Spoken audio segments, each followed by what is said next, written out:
네, 전도서는 솔로몬이 쓴 책입니다. 세 권을 쓰는데 아가서 쓰고 잠언 쓰고 전도서 쓰고 그렇죠. 그래서 아가서는 청년기에 쓴 책. 거기 보면 아주 뜨거운 사랑이 있죠. 왕이 사랑해요. 누굴 사랑하냐면 종을 사랑해요. 아주 시골에 있는 피부가 거무직직한 여인을 사랑해요. 그 사랑이 누구 사랑이라고 그랬어요? 우리를 향한 주님의 사랑. 그렇죠? 그 사랑은 너무 깊어요. 어느 정도 깊냐면 왕이 그 시골 골짜기를 찾아와요. 그냥 부르면 되는데 찾아가요. 그러니까 주님이 얼마나 우리 사랑하냐면 인간의 몸을 입고 우리가 있는 곳까지 와요. 그건 진짜 큰 사랑이거든요. 이거는 왕으로서는 하지 않아도 되는 사랑이에요. 그리고 이미 살펴봤지만 이미 솔로몬에게는 60명 넘는 아내가 있었어요. 예, 술라미가 왕궁에 가보니까 피부도 정말 하얗고 예쁘고 아름다운 여인들이 너무 많은 거예요. 불안했어요. 혹시라도 왕이 지금 뭐 조금 이제 사랑하니까 나를 사랑하지만 나중에 나를 거들떠도 안 보겠지. 이런 불안감이 술람미에게 있는 거예요. 근데 왕의 마음이 변하질 않아요. 정말 사랑하니까 나중에는 그 여인을 자기 신부로 삼고 자기 왕궁으로 초대하고 왕궁에서 왕비로 살아가요. 예수님께서 이 땅에 오셔서 우리에게 하신 일이 그거예요. 우리를 사랑하실 뿐 아니라 당신의 나라로 우리를 인도하세요. 그리고 끊임없이 우리를 사랑해 주세요. 그 사랑이 잘 담겨 있죠. 이렇게 아가서. 잠언도 젊을 때 썼어요.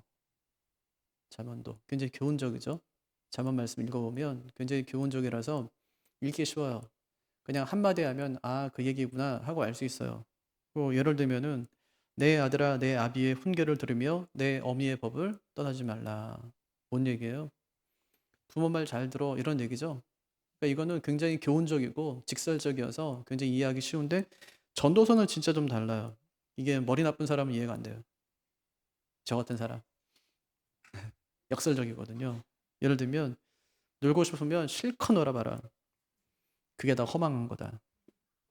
그러니까 앞에만 읽으면 안 되고 뒤에까지 읽어야 돼요. 항상 전도서는 그래요. 돈이 좋으면 실컷 모아봐라. 결국 다 쓸데없는 일이다. 할 테면 해봐라. 갈 때까지 가봐라. 가보면 별거 아니다. 뭐 이런 식이에요. 약간 빈정되는 말투처럼 보이는데 전도서는 한번 잡으면 끝까지 읽어야지 읽다가 중간에 딱 멈추게 되면 그래서 뭐 어쩌라는 거야 이러고 끝나요. 전도서는 설교하기 진짜 어려운 책이거든요. 자료도 별로 없어요. 그래서 설교자들이 얼마 전에도 어떤 목사님이 저한테 연락하더니 전도서 설교하려고 하는데 뭐 좋은 자료가 좀 있냐 그러더라고요. 근데 몇 권 제가 꼽지를 못했어요. 그래서 몇 권 제가 꼽아서 드렸는데 어, 그 정도예요. 그러니까 참 이 자료도 많지 않고 해석하기 참 쉽지 않은 그런 책이에요. 그럼 전도서를 관통하는 주제가 뭐냐? 하나님 없는 인생의 허망함. 그래서 뭐를 시작해요? 헛되다. 전도서에 제일 많이 나오는 단어? 헛되다. 헛되고, 헛되고, 헛되대요. 인생이 헛되다. 그렇게 얘기하죠. 그럼 왜 도대체 이 전도서 기자가 하나님 없는 인생을 이렇게 헛되다고, 허무하다고 하는지, 그 허무함을 극복하는 방법은 무엇인지 한번 생각해 보도록 하겠습니다. 실제로 전도서에는 헤벨이라는 단어가 38번 나와요. 헛되다 하는 말이거든요. 그 시작이 어떠냐면 2절 보면 헛되대요. 헛되고 헛되다. 모든 것이 헛되다. 이렇게. 근데 맨 마지막에 이제 12장 8절에서도 똑같이 말해요. 헛되고 헛되대요. 모든 것이 헛되다. 시작도 헛되고 헛되다. 마지막도 헛되고 헛되다. 그러니까 처음부터 끝까지 일관되게 하는 말이 헛되다는 말입니다. 누가 이런 말을 하는 거예요? 솔로몬 왕이. 아가서 이 잠언은 좀 젊을 때 쓰죠. 근데 전도서는 인생을 거의 살고 나서 이제 쓰는 거예요. 근데 인생을 거의 살고 나서 솔로몬의 고백이 뭐냐면 헛되다. 헛되다는 거예요. 누구한테 하는 말일까요? 귀족들. 귀족은 뭐에 관심이 많아요? 돈. 왜 그렇죠? 지주로 살려면 돈이 있어야 되거든요.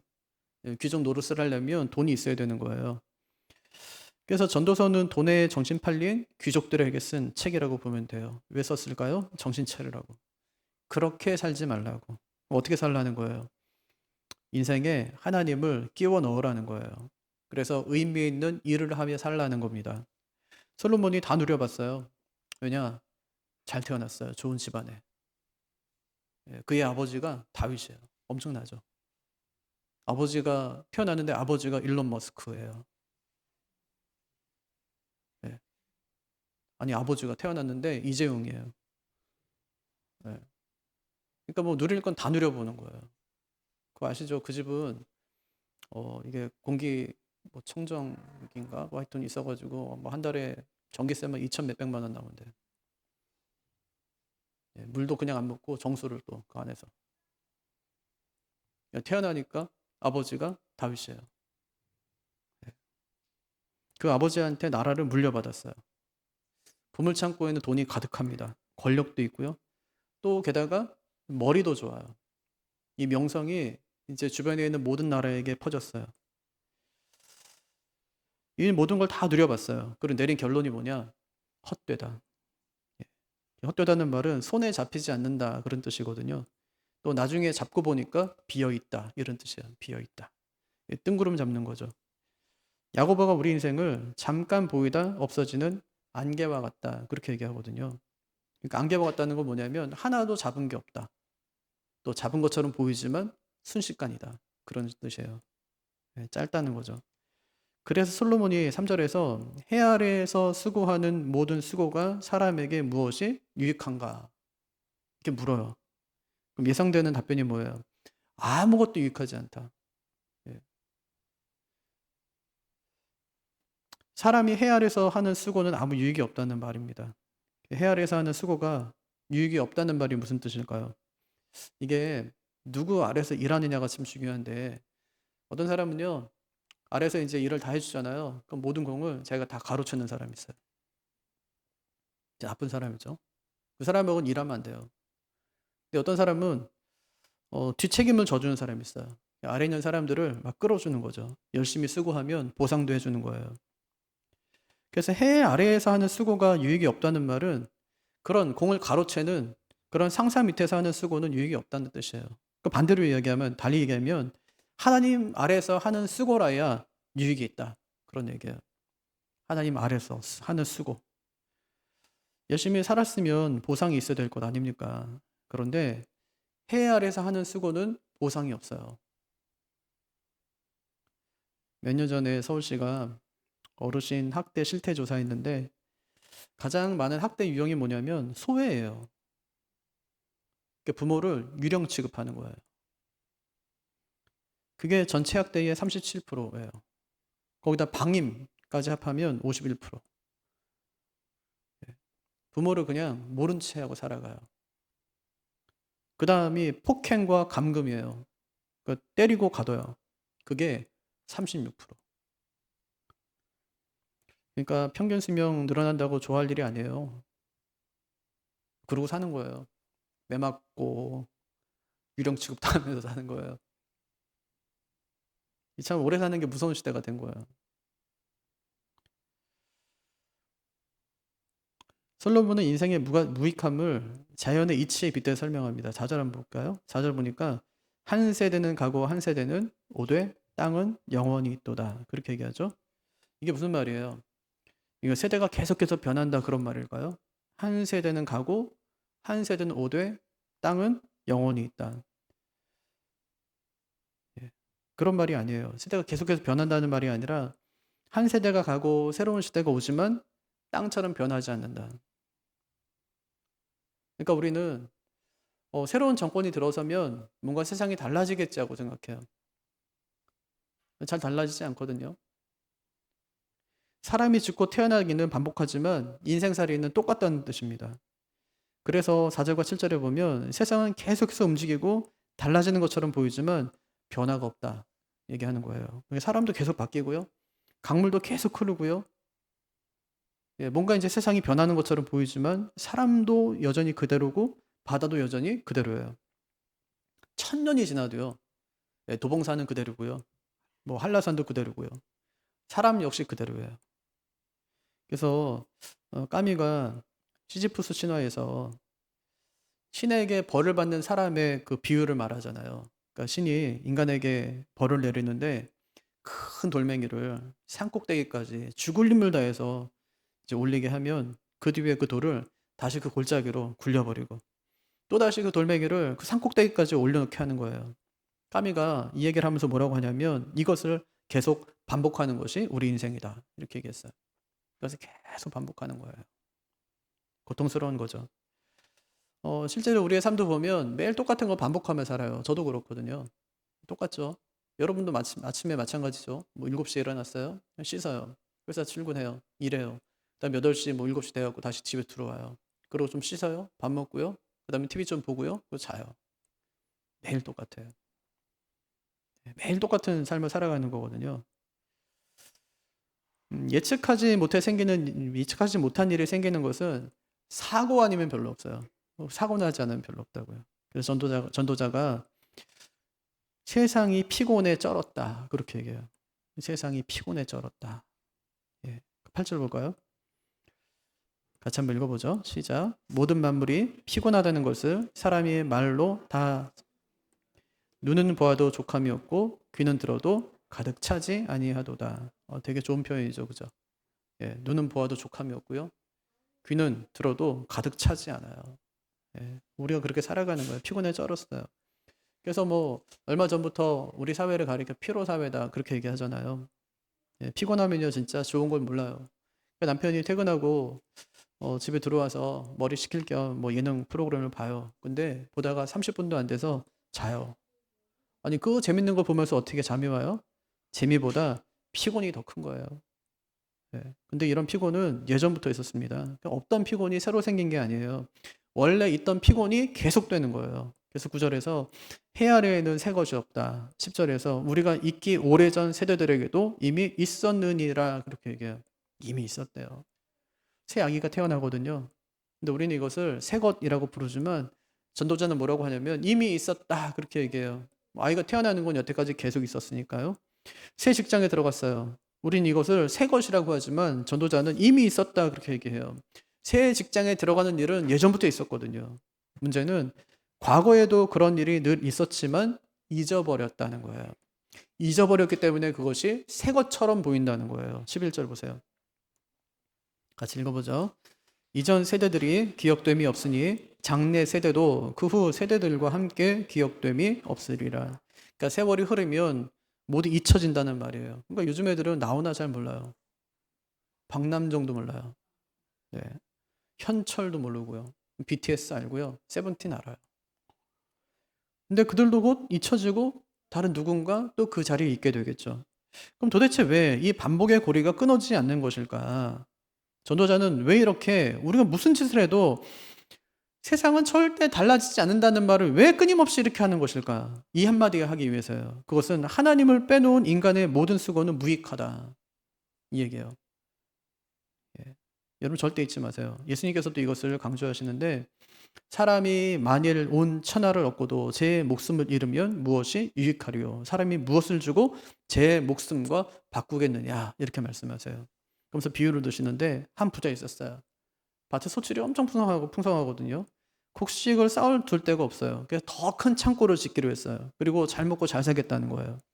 그랬더니 주님 하신 말씀이 하나님이 오늘 밤에 그 영혼을 도로 찾겠대요. 그러면 네가 준비한 것이 누구의 것이 되겠느냐 이렇게 말해요.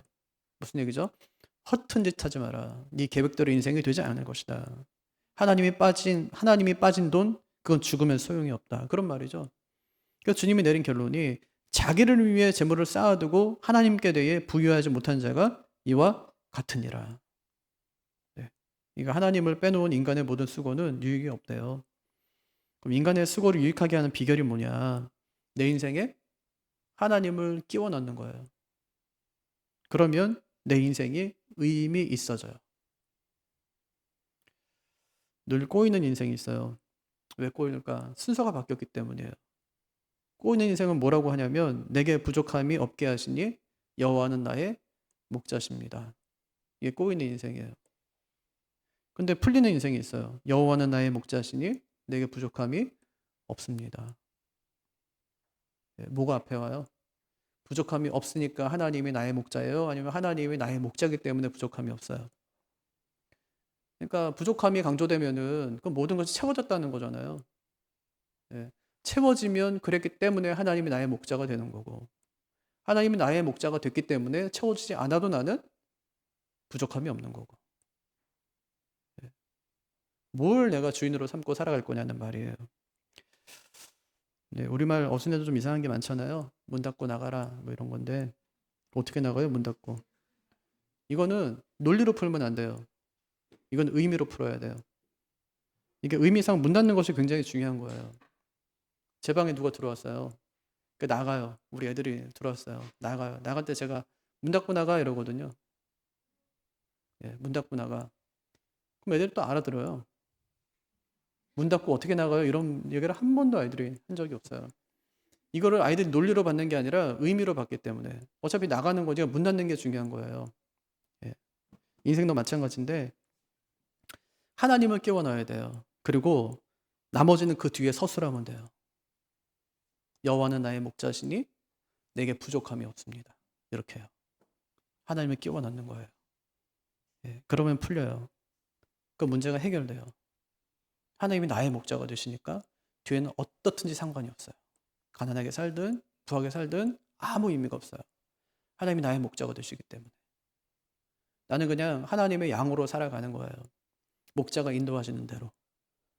어느 때는 푸른 초장을 만날 때도 있어요. 사망의 음침한 골짜기를 걸을 때도 있어요. 하지만 하나님이 나의 목자가 되시는 그런 사람들은 그게 아무 문제도 되지 않아요. 왜냐하면 푸른 초장을 쉴만한 물가에서는 하나님께 나를 좋은 꼴과 좋은 물로 먹이고 마시게 하겠지만 사망의 음침한 골짜기를 지날 때에는 주의 지팡이와 막대기가 나를 안위하실 것을 믿기 때문에 아무 문제가 되질 않아요. 근데 내 인생이 꼬이기 시작하고 내 마음이 꼬이기 시작하면 왜 하나님 내게 지금 부족한 것이 많습니까? 그러니까 당신은 나의 목자가 아니십니다. 이렇게 하든지 지금 나에게 부족한 것이 없으니까 당신은 나의 목자가 맞군요. 할 수 있게 되는 거예요. 근데 양에겐 선택권이 없어요. 그를 내 목자로 삼을 건지 삼지 않을 건지는 내 선택에 의해 결정되는 것이 아니에요. 그건 전적으로 목자의 선택에 의해 결정되는 거예요. 그러면 양의 입장에서는 나의 목자가 이분이니까 이분이 하시는 대로 가자고 하는 대로 인도하는 대로 따라가면 되는 거예요. 그러면 그게 풀리는 인생이 되는 거예요. 여러분 왜 인생이 허무합니까? 하나님 없이 내 인생에만 집중하기 때문이에요. 왜 인생의 싸움에서 우리가 날마다 질까요? 하나님 없이 현실에만 몰두하기 때문이에요. 우리는 이유가 분명한 인생을 살아야 돼요. 누군가 너는 왜 공부하니?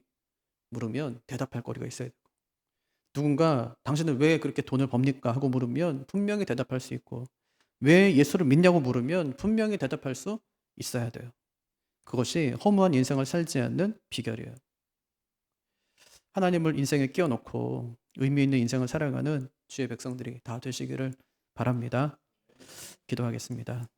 하늘에 계신 우리 아버지, 아버지의 이름을 거룩하게 하시며 아버지의 나라가 오게 하시며 아버지의 뜻이 하늘에서와 같이 땅에서도 이루어지게 하소서. 오늘 우리에게 일용할 양식을 주시고 우리가 우리에게 잘못한